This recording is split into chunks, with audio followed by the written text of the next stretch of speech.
Anak saya untuk pipis, minum, dan BAB-nya juga masih harus dikomando mama. Jadi otomatis mama harus selalu konser seriosa setiap jamnya. Heeh, memang begitu betul ya. Jadi orang tua memang di satu sisi sampai anak usia di bawah 10 tahun ya.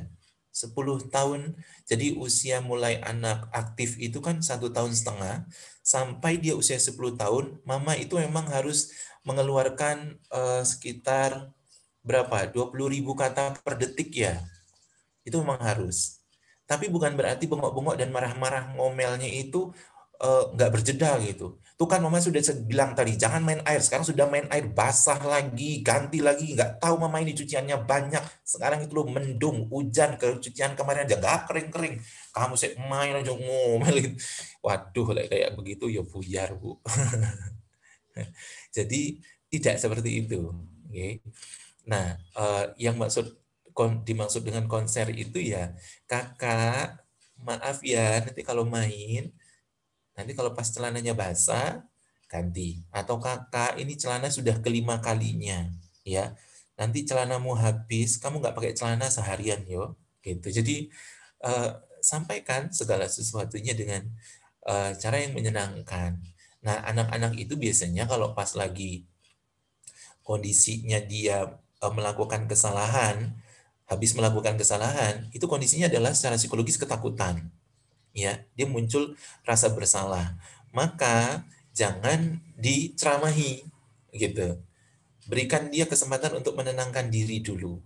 Misalnya sudah kadung, duh, ulang celananya basah lagi gitu kan. Nah, ini jenengan beri jeda aja untuk kakak, adik silakan ganti celana ya. Celananya sudah basah tuh gitu. Nah, itu di apa namanya? Kondisikan untuk kemudian dia ganti celana. Nah, jangan langsung diomeli dulu. Tenangkan dirimu dan biarkan anak itu juga mengalami fase cooling down. Jadi ketakutan dia. Oke, dia sudah ganti celana, dia sudah mungkin apa namanya bersih-bersih diri, kasih makan atau mungkin dia suruh minum susu hangat. Dan dia sudah tenang, dia sudah nyaman itu baru dinasehati, baru dikasih tahu. Jangan langsung diomeli karena kalau anak kondisi ketakutan diomeli itu dia juga akan jadi emosi. Begitu. Oke. Nah, konsernya ibu itu memang di satu sisi bagus untuk memperkuat memori anak dalam mengenal aturan, ya itu tadi. Tapi harus dengan cara yang benar, bukan kemudian uh, merepet aja dari anak melek sampai kemudian harap merem gitu. Wah, ini ibunya sudah menunjukkan gejala-gejala dia mengalami kelelahan dan dia butuh vitamin C, vitamin diajak ke pantai atau piknik begitu. Baik, saya lanjutkan lagi materinya.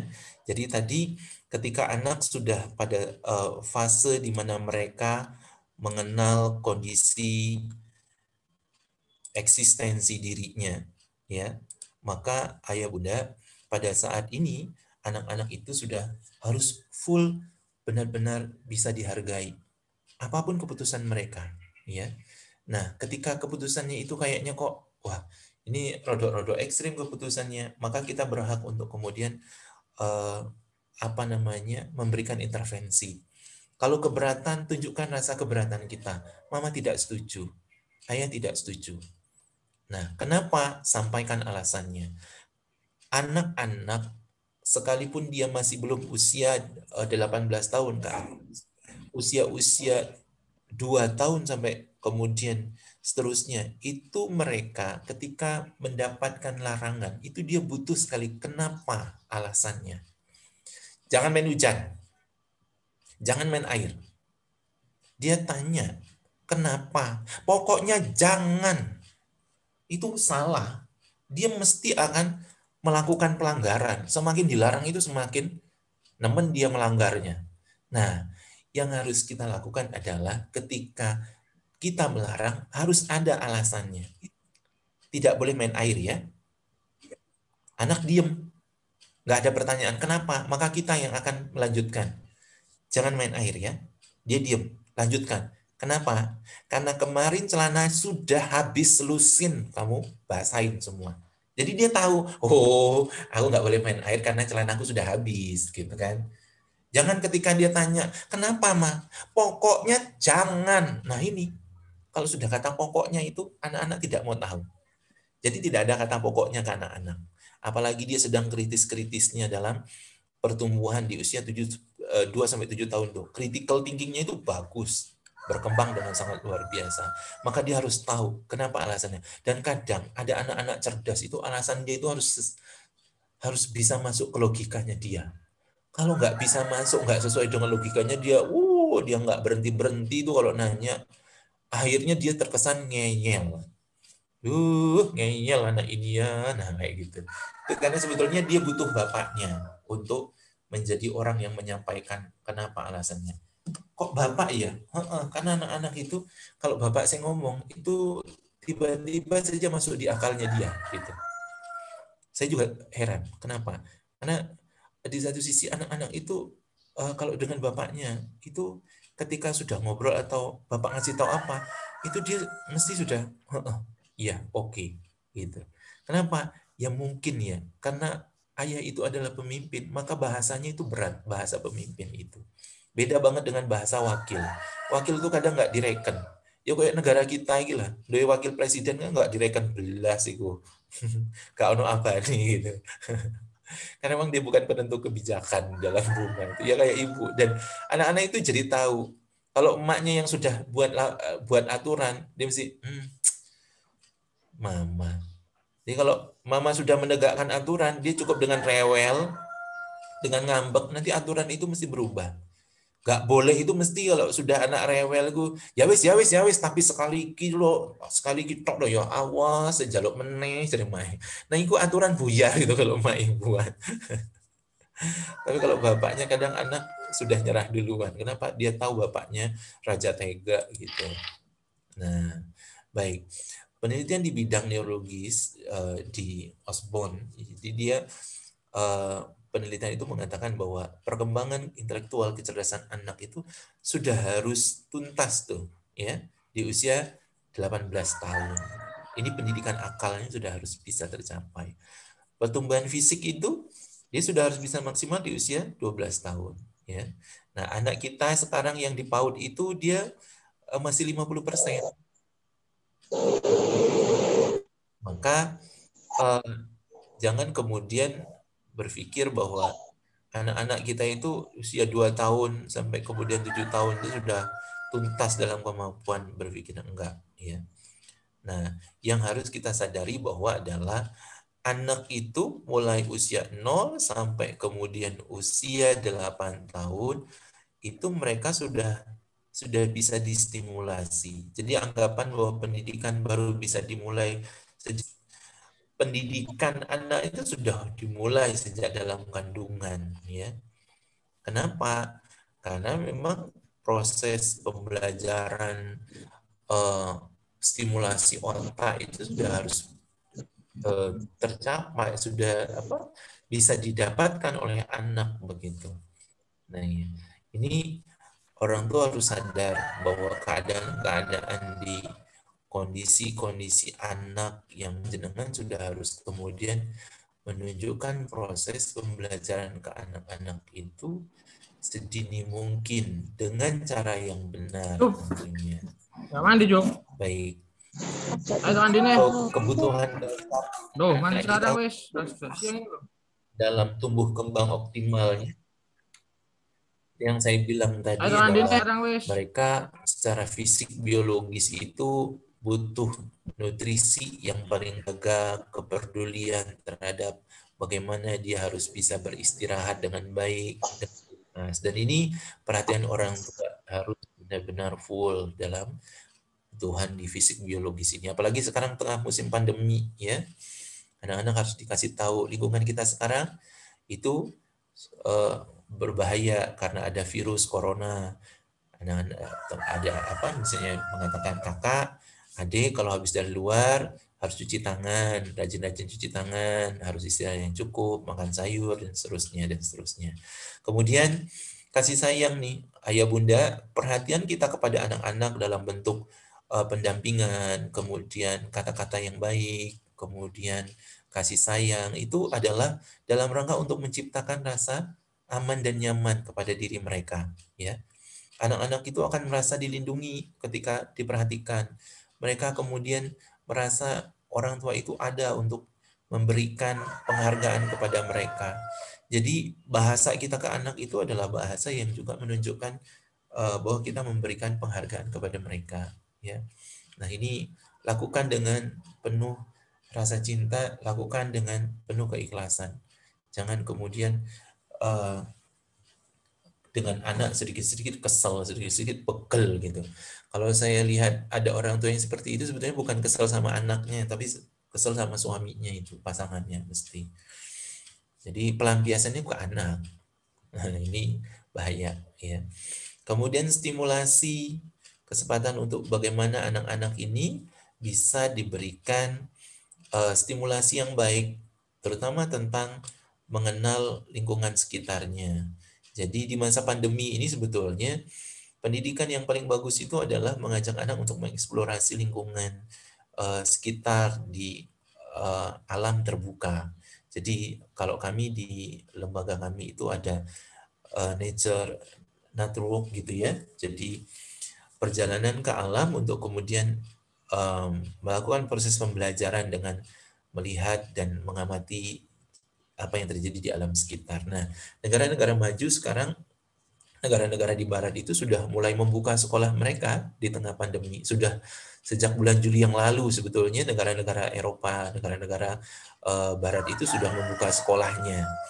Nah, mereka dalam apa namanya penerapan proses pembelajarannya itu lebih kepada bagaimana anak-anak bisa belajar di alam terbuka yang itu secara kesehatan lebih baik, ya. Bukan dalam arti di lingkungan itu kemudian nanti anak-anak akan rawan kena virus dan seterusnya. Selama lingkungan itu terjaga dan anak-anak dibatasi dengan jumlah tertentu, kemudian dengan menggunakan prokes yang benar, insya Allah aman begitu ya. Karena kalaupun kita ingin mengurung anak seterusnya, mau sampai kapan? Ya, makanya ini sekolah tutup itu juga sebetulnya sampai detik ini menjadi hal yang memprihatinkan ya. Kenapa? Nah, sekolah ditutup tapi mall, pasar, kerumunan, acara-acara pesta, tahlilan, yo dibiarkan saja. Sebetulnya intinya bukan pada tidak boleh sekolah atau apa namanya tidak boleh berkerumun. Intinya itu adalah bagaimana kita dan anak-anak kita serta lingkungan masyarakat kita itu memiliki kesadaran terhadap kepedulian kesehatan diri sendiri. Apa artinya? Harusnya ketika kita sudah merasa tidak enak badan, kita sudah mengalami gejala-gejala flu dan batuk pilek atau seperti apa, sudah kita dengan kesadaran sendiri mengisolasi diri sendiri. Ya. Sehingga itu tidak menyebar kemana-mana. Bukan semuanya dikurung. Mau sampai kapan? Gak ada kejelasan. Tapi ketika kita memberikan edukasi yang benar, adanya kesadaran dan kepedulian, maka anak-anak kita di mana saja itu akan tahu bagaimana harus menjaga dirinya. Ini sekolah ditutup, tapi kemudian guru datang ke rumah murid-murid. Murid-murid datang ke rumah guru-guru. Apa bedanya? Dan itu menurut saya justru lebih beresiko kalau misalnya berbicara ketularan corona. Tapi ketika anak-anak berangkat ke sekolah, itu lebih aman. Sekolah itu terjaga, kemudian lingkungan untuk melakukan proses pendidikan, menjaga jarak, mencuci tangan dan seterusnya itu lebih terjaga. Dan insya Allah anak-anak itu imunitasnya jauh lebih kuat dibandingkan orang dewasa selama mereka nutrisi dan rasa bahagianya terpenuhi. Itu. Nah, kita tinggal bagaimana. Dan ini kebijakan itu akan juga kembali kepada pemerintah. Pemerintah pun saya pikir tidak bisa memberikan solusi dengan jelas. Solusinya pemerintah itu masih melihat kepentingan-kepentingan yang di satu sisi masih ada hubungannya dengan industri, dengan bisnis, dengan proyek. Itu yang membuat sekolah ini menjadi terhambat. ini pilihan belajar yang terjadi pada anak-anak kita dalam ketuntasan perkembangan mereka ya. Anak itu kalau membaca dia dapat 10%, dia mendengar itu 20%, dia membaca, mendengar, melihat itu 30%. Melihat dan mendengar itu bisa menjadi 50%. Berdiskusi, anak-anak nih yang usia-usia 2 sampai 7 tahun, itu banyak tanya itu tadi, itu bisa meningkatkan kemampuan belajar mereka menjadi 70%. Kalau dia bereksperimen dengan mencari tahu, kemudian nyemplung ke got, main air basah bolak-balik sampai peng 10, celana selusin habis itu, dia mengalami proses pembelajarannya itu punya kekuatan 80%. Kalau sampai dia bisa ngajari ke adiknya, kemampuan kecerdasan mereka itu meningkat menjadi 95%. Dengan bilang, aku kemarin main air kan celanaku basah, sudah sampai selemari habis. Tapi terus mama nggak marah-marah. Kenapa? Karena aku ternyata pas main itu, pas pulang udah nggak ada celana, aku terus pinjam celana ayah gitu atau apa gitu atau apa. Nah itu dia bisa ngajari adiknya, itu luar biasa itu. Kecerdasannya sudah jadi 95%. Makanya akal-akalan anak itu bagus itu karena mereka sudah mengalami. Gitu ya. Jadi ayah bunda ini artinya adalah anak-anak kita itu memang harus ada experience, ya harus mengalami proses pembelajaran yang sesungguhnya. Ya, jangan banyak diajari, ya, jangan terlalu banyak dituturi. Kenapa? Itu malah mematikan otaknya dia. Jadi mereka harus bisa mengalami itu. Bagaimana caranya? Ajak mereka bereksperience dan ajak mereka untuk menemukan pengalaman-pengalaman dalam proses kehidupannya. Begitu. Baik, mungkin ini sudah selesai Ustazah materinya. Moga kalau mau dilanjutkan dengan diskusi. Saya kemarin dapat broadcastnya hanya sampai setengah 10. Iya. Ada tambahan waktu sampai jam 10 ternyata Ustadz. Jadi masih ada waktu untuk sesi tanya jawab. Ini tadi ada yang belum sempat ditanyakan dari Bunda sampaikan pertanyaannya.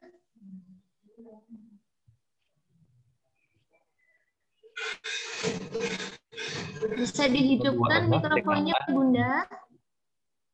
Dan adiknya 2,5 tahun, laki-laki semua, laki-laki semua. Belakangan memang bulan ini saya pisahkan mereka berdua, beda kasur, tapi semalam sampai menangis tengah malam minta ditemani adik. Oke. Mungkin faktor sosialisasinya yang belum. Jadi sosialisasikan dulu kepada kakak, dan kakak butuh motivasi gitu ya. Motivasi bahwa kakak hebat loh, sudah berani tidur sendiri gitu. Walaupun misalnya dia tidurnya hanya sampai dari jam 9 sampai jam 12 malam. Habis itu dia nangis pindah tidur gitu kan. Nah, yang dari jam 8 sampai jam 12 malam itu harus direspon dulu secara positif. Kakak lu sudah berani. Nah, itu jangan kenapa malam-malam nangis bangun gak pinter, gede masih penakut tidur sendiri. Lah itu salah. Jadi support dulu yang dia sudah bisa. Ya, urusan nanti ternyata dia belum ini ya nggak apa-apa. Kakak kan belum biasa. Nanti juga lama-kelamaan biasa. Nah, Bu, besok-besoknya sebelum dia pada waktu dia mau tidur, dampingi dulu. Jadi ibu ikut tidur di kasurnya dia. Sampai dia tertidur, dia menemukan rasa aman, rasa nyamannya, baru ditinggal. Nanti kalau dia tengah malam bangun lagi, nangis, oke, jangan dibiarkan dia tidur ke adiknya, tapi ibu lagi atau bapaknya menemani dia tidur di kasurnya sendiri. Seperti itu, sampai dia menemukan rasa nyaman dan rasa percaya diri kalau dia ternyata bisa tidur sendiri. Gitu. Nah, ada lagi pertanyaannya, menegaskan kalau usia TK adalah sebatas mengenalkan calistung. Tapi begitu juga dengan mengaji, gitu. Iya memang. Jadi pada prosesnya anak-anak itu kan membaca, menulis, berhitung ataukah mengaji itu adalah mengenalkan, ya. Jadi jenengan ingin anaknya itu cepat mengaji, bisa banyak hafalan. Biasakan aja dulu dengan sering-sering mendengarkan orang mengaji, melihat ayah bunda mengaji, kemudian diajak ke tempat mengaji yang di situ tempat banyak teman-temannya mengaji gitu. Itu pembiasaan itu akan menguat menjadi karakter, ya. Nanti pada progres pertambahannya usia dan ketuntasan dia dalam perkembangannya, anak itu akan bisa-bisa sendiri. Tapi kalau kemudian kita paksakan, mohon maaf misalnya, anak dibawa ke rutaba, apa namanya, ke rumah tahfidz begitu, karena kesadarannya, kuatnya dia hafalan itu apakah untuk selamanya? Enggak. Banyak anak-anak trauma hanya gara-gara mereka dipaksa di rumah tahfidz. Karena ada teorinya yang mengatakan anak itu memang harus dipaksa sejak dini biar nanti dia jadi ini. Kalau dipaksa dengan dukungan lingkungan secara umum, anak akan kuat. Mereka akan bagus. Lah di kita, lingkungan rumah saja, anak dibawa ke rumah tahfidz. Di rumah tahfidz itu tempatnya isinya ngaji, Dok. Sampai ke rumah, emak nonton sinetron, kakaknya main game, tonggonya juga. Kita ingin anak cepat membaca, menulis, berhitung. Tapi di rumah sama sekali tidak ada stimulasi, tidak ada contoh konkretnya. Ya gimana anak mau terlibat dengan rajin belajar membaca, menulis, berhitung? Maka bangun dulu kondisi di rumah, di lingkungan, ya.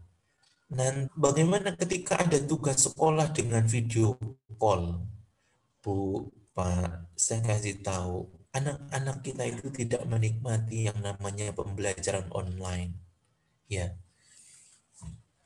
Dia di rumah saja dengan berhadap-hadapan saja dia bermasalah, apalagi dengan online. Ketika pembelajaran online seperti ini, orang tua itu bisa mampu menangkap dan merespon, ya, nyaman.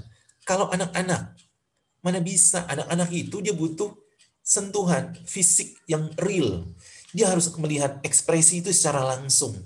Jadi kalau guru dari jarak jauh, ayo sekarang waktunya murojaah, kita mana, anak itu melihat kita menjadi asing. Dia jadi berpikir, kenapa sih orang dewasa ini menjaga jarak denganku? Kenapa sih orang dewasa ini tidak tahu apa yang aku inginkan dan seterusnya? Siapa yang betah? Wong gini aja, orang dewasa. Anda sebagai orang tua, parenting kayak gini saja, apa yang betah? Kemudian lihat laptop begini. Rata-rata kan semua suka, ya dengan berbagai macam alasan lah. Itu menonaktifkan video kan? Nah, anak-anak itu kepinginnya begitu. Nanti aku besok kalau murojaah dengan ustazah, videonya tak matikan saja. Kenapa? Dia tidak nyaman terlihat oleh ustazah. Tapi kan nggak oleh. Lama bapaknya, parenting, kabeh dipateni. Dengan alasan macam-macam. Itu sebetulnya menunjukkan bahwa kita nggak terlalu nyaman. Anak-anak itu begitu. Jadi menurut saya, kalau dengan anak-anak, itu sebaiknya kurangi yang namanya online. Video call kah, Zoom meeting kah, Google Classroom atau apapun lah. Ya, kurangi. Lebih baik anak itu dia belajar langsung dengan ibunya atau dengan ayahnya. Kalau misalnya pun ustazah ingin tuntas anak itu, suruh datang ke sekolah bergiliran lah satu persatu untuk setoran hafalan, kalau memang iya. Dan saya pikir nggak akan ada larangan deh dari pemerintah. Wong itu tidak berkerumun, diatur jadwalnya, waktunya begitu. Itu akan jauh lebih real. Kenapa? Karena pendidikan anak itu bukan pendidikan online. Masih mereka hidup di zaman online. Anak-anak yang bisa eksis dengan pembelajaran online itu rata-rata usia 15 tahun ke atas. SMA. Itu pun masih banyak yang bermasalah sekarang. Ya. Saya kalau dapat pasien rata-rata orang tua itu mesti konsultasi itu mengeluhkan karena anaknya bukannya belajar, tapi asik ngegame, asik chat nggak jelas, nggak karu-karuan bermedia sosial. Bukan belajarnya. Karena memang negara kita ini belum siap, Bapak dan Ibu ya. Jadi progres mengaji itu sebaiknya memang anak-anak itu secara langsung. Jadi kalau dengan video call itu mesti mengalami masalah. Ya. Jangankan anak-anak, orang dewasa saja mengalami masalah, apalagi dengan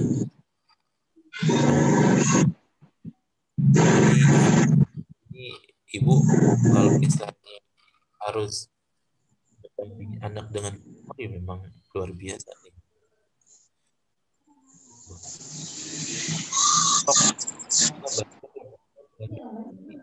Harus lebih sabar lagi misalnya anak-anak itu progresnya nikmati ya keadaan anak-anak kita sekarang. Jangan terlalu pasang target ke anak itu. Mereka punya hidup sendiri. Kalau saya dengan anak, saya punya anak 2, nggak pernah saya pasang target. Misalnya kayak sekarang nih sekolah online BDR misalnya, dia punya tugas apa? Saya cukup mengingatkan, Mas, tugas sudah dikerjakan?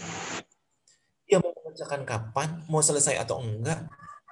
Ya, saya akan lebih suka silakan kamu lakukan dan kamu harus bisa bertanggung jawab. Kalau aku bla bla bla bla bla gitu. Oh, berarti aku harus ngerjakan. Ya monggo. Gitu. Jadi saya akan lebih suka mengajak mereka berdialog, kemudian mencoba untuk membuka wawasannya dan menyadari tentang keadaan dirinya. Target enggak. Saya tidak pernah menarget anak saya harus ranking 1, nilai rapotnya bagus, enggak. Saya hanya menekankan kepada anak-anak bahwa ketika kau belajar, kau harus bisa bertanggung jawab untuk mengamalkan apa yang kau pelajari. Itu yang paling penting. Ijazah itu nomor sekian. Jadi ini memang harus kita tujuan kita mendidik anak. Karena kalau itu tidak kita pahami ya kasihan anak-anak. Mereka akan tidak pernah menjadi dirinya sendiri dalam belajar. Mereka harus menjadi anak yang paham belajar. Dia tahu kapan waktunya dia belajar dan dia tahu bagaimana cara mengamalkan dalam. Oke, Ustazah, mungkin sudah cukup. Sudah jam 10. Pertanyaan lagi, Ustadz, tadi dari awal tadi belum sempat dibacakan dari Bunda Gilang. Mungkin satu pertanyaan lagi dari Bunda Gilang. Apa itu? Ustadz, bagaimana mengatasi putra yang suka menggoda tanda kutip? Tanda kutipnya ini menggoda, Ustadz. Bagaimana mengatasi putra yang suka menggoda tanda kutip? Anak yang suka menggoda itu dia cari perhatian. Jadi dia bikin ulah. Dia sedang cari perhatian. Maka betul-betul anak-anak harus sering peluk. Kita harus menyediakan waktu khusus.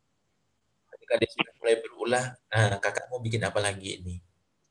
Ini saya belum.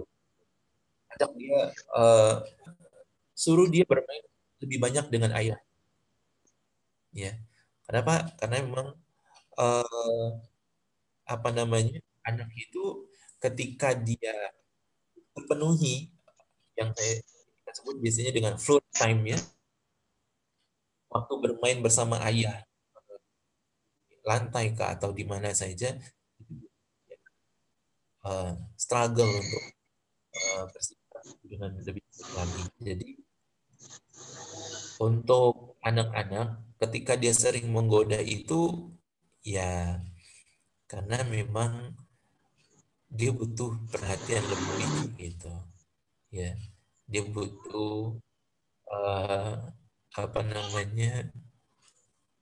interaksi fisik yang secara khusus untuk dia. Jangan dibiarkan. Kenapa? Karena dari suka menggoda itu nanti bisa berujung kepada bullying. Orang tua pun ketika menggoda anak itu jangan berlebihan ya. Misalnya mengatakan, oh hitam, tuh hitam kan gitu. Kak hitam. Atau misalnya bapak guyon-guyon ke anak, anak lagi duduk terus dikentutin perut gitu. Itu hati-hati. Itu termasuk bullying. Ya.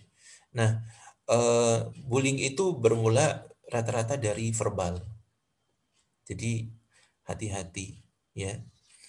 Jadi ke anak-anak ketika kita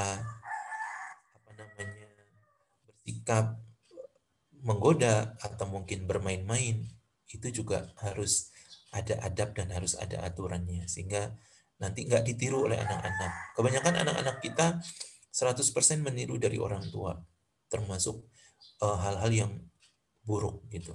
Oke? Mungkin seperti itu. Nah, ini untuk jawaban pertanyaan kedua sepertinya memang perlu teladan dan konsistensi mendengarkan murojaah bersama ya Ustaz. Iya Bu. Jadi memang anak-anak itu selain sosialisasi dia juga perlu pembiasaan ya. Contoh teladan. Ada kan saya punya kenalan seorang ustazah, dia seorang hafidhah 30 juz. Yang mana orang tuanya itu nggak pernah nyuruh dia menghafal Quran dan orang tuanya juga nggak punya hafalan gitu, kecuali 3 kul gitu. Dan kami punya murid, alumni, saya punya PAUD, alumni kami yang pertama itu sekarang sudah kelas 2 SMA. Itu juga sudah alhamdulillah sudah hafiz Quran 30 juz. Bapaknya itu sama sekali, mohon maaf, kalau dilihat ngaji yo jarang. Bapaknya juga bilang, saya itu jarang ngaji. Bahkan maaf ya, akhlaknya juga masih bapaknya dilihat dan karena kita sering berinteraksi juga ketahuan gitu, yang nggak baik-baik banget gitu. Ya suka nongkrong macam-macam bapaknya, tapi perhatiannya ke anak itu saya akui luar biasa. Anaknya itu 4 semuanya sekolah di tempat sekolah saya.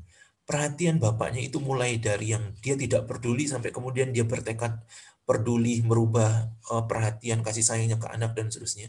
Sampai kemudian anak ini karena dia ada pendampingan dari orang tua, perhatian secara kasih sayang dan seterusnya bagus, dia punya motivasi yang kuat untuk kemudian menghafal Quran. Dan itu muncul secara alami gitu. Nah, ada perbedaan yang mencolok antara bapak dan ibu. Bapaknya itu jarang karena seorang wartawan senior, bapaknya jarang di rumah dan seterusnya. Tapi ibunya ini itu mampu menunjukkan perilaku dan akhlak yang baik. Ibunya itu sering terlihat oleh anaknya tengah malam itu ngaji, baca Quran. Karena bapaknya belum pulang, menunggu bapaknya pulang. Dan ketika anak itu bangun melihat ibunya ngaji, ibunya baca Quran itu justru terinspirasi luar biasa. Nah, ketika dia bertanya ke ibunya, kenapa kok bapak belum pulang? Ibunya itu bisa menjelaskan dengan baik apa profesi bapaknya, bagaimana bapaknya itu berjuang dan seterusnya. Sampai kemudian dia punya giroh yang luar biasa untuk kemudian menjadi anak yang solihah. Dia ingin mendoakan bapaknya agar bapaknya itu bisa bekerja secara mandiri, tidak lagi bekerja dengan orang dipaksa dan seterusnya dan seterusnya. Sekarang sudah jadi seorang hafizul Quran. Bahkan adiknya itu akan menyusul yang laki-laki. Dan bapaknya itu justru bisa mendapatkan hidayah berubah ketika bapak itu bisa terharu mendapatkan seorang anak yang bisa hafal Quran 30 juz gitu. Ini karena contoh keteladanan dari orang tua. Ya. Jadi pembiasaan. Kalau memang nggak bisa dua-duanya, salah satunya lah. Gitu. Ini insya Allah akan memberikan keberkahan yang luar biasa. Karena anak itu hidup dari meneladani orang tua. Allah alam bisawab. Bapak dan Ibu, sebelum saya tutup, anak-anak kita, mereka memiliki fase sendiri-sendiri dalam menuntaskan perkembangan psikologis mereka. Jadi anak-anak kita yang akan cepat, lambat, atau seterusnya, itu juga bergantung kepada kita orang tua. Maka ayah bunda, sabarlah dalam mendampingi anak-anak kita. Sabarlah dalam menemani ketuntasan perkembangan mereka. Ya, sekarang yang TKB mau ke kelas 1. Nah, anak-anak di kelas 1 ini nanti harus seperti apa? Anak-anak ini cocoknya sekolah yang bagaimana untuk SD-nya? Ya, kita harus paham dan harus kemudian melibatkan mereka untuk berdiskusi Atau mungkin kita harus memaklumi ketika keadaan perkembangan mereka sudah 7 tahun, tapi masih dalam taraf yang biasa saja. Jangan minder, udah eh, jalani saja.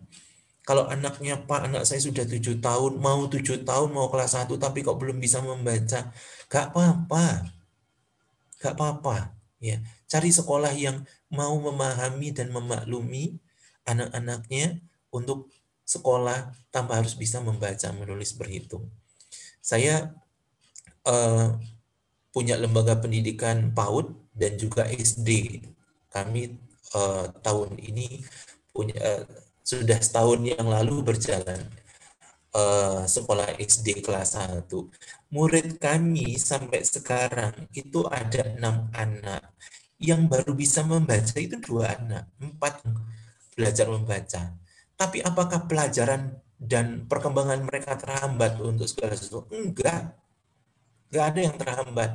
Justru Masya Allah, perkembangan belajar mereka dengan semangatnya luar biasa. Nah, kita yang penting itu adalah bagaimana anak itu punya self-direct learning. Kesadaran dia untuk belajar tanpa henti, bisa belajar di mana dan kapan saja. Masih mereka tetap bisa belajar.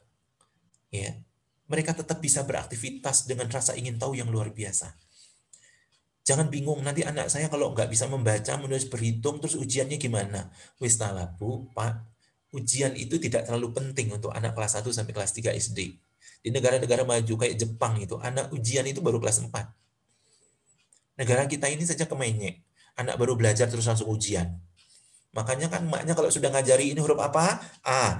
Dengarkan mama, ini huruf A, B, C, D. Ayo tirukan, ini huruf apa? A, B, C, D. Coba sekarang mama tanya, ini huruf apa? Langsung ujian detik berikutnya. Piye coba anak kita nggak trauma? Tak sakti ya orang Indonesia itu. Baru belajar sebentar langsung ujian, baru belajar sebentar langsung ujian. Lah yang membuat anak trauma belajar. Maka Bapak dan Ibu, Ayah Bunda sekalian, ayo tetap semangat mendampingi anak-anak kita dengan segala prosesnya, ya. Jangan pernah merasa capek, jangan pernah merasa lelah. Nikmati saja. Insya Allah pada waktunya anak-anak kita akan tumbuh dengan luar biasa, anak-anak kita akan berkembang, dan anak-anak kita akan berhasil dengan izin Allah. Allah itu yang bisa saya sampaikan. Maaf kalau ada yang tidak berkenan, Ustaz-Ustazah dan Bapak Ibu semua. Insya Allah ini yang bisa saya sampaikan dalam pertemuan yang terbatas ini, dan harap kalau sinyalnya nyambung putus. Yang sinyalnya lancar, alhamdulillah bisa mendengarkan dengan jelas. Yang kemudian putus nyambung, ya yang nyambung dapat ilmunya, yang pas putus itu harus segera dicari sambung. Gitu. Allah alam bisa. Assalamualaikum warahmatullahi wabarakatuh. Waalaikumsalam warahmatullahi wabarakatuh. Jazakumullah khair Ustadz Aso. Semoga apa yang disampaikan kita mendapatkan manfaat dan wawasan serta ilmu. Insya Allah mungkin bisa kita lakukan untuk kedepannya. Waktu sudah habis, Ayah Bunda. Terima kasih untuk Ayah Bunda yang sudah meluangkan waktu.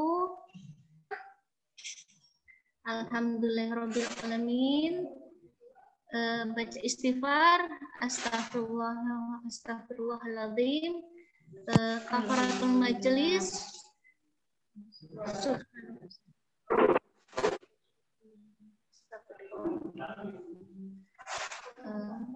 Mohon maaf dari kami apabila ada kesalahan.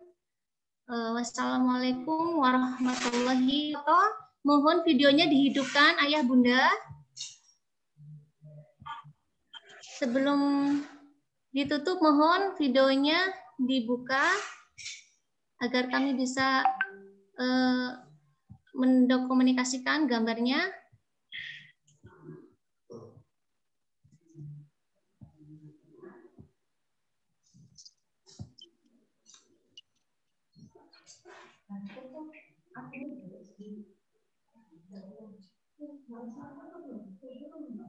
Ye. Ye, Bunda. Sudah? Ye. Oke. Kita mulai ya untuk pertama. Bisa jempolnya boleh diangkat. Dan senyumnya boleh. Terima kasih. 1, 2, 3. Nih. Terima kasih Ayah Bunda Jazakumullah khair atas waktunya hari ini telah menyempatkan. Dari kami mohon maaf yang sebesar-besarnya apabila ada kata-kata yang kurang berkenan. Assalamualaikum warahmatullahi wabarakatuh. Waalaikumsalam warahmatullahi wabarakatuh. Saya izin live Ustazah. Matur suwun Bunda, Ayah sudah menyempatkan waktunya. Monggo Ustaz bisa izin live. Matur suwun.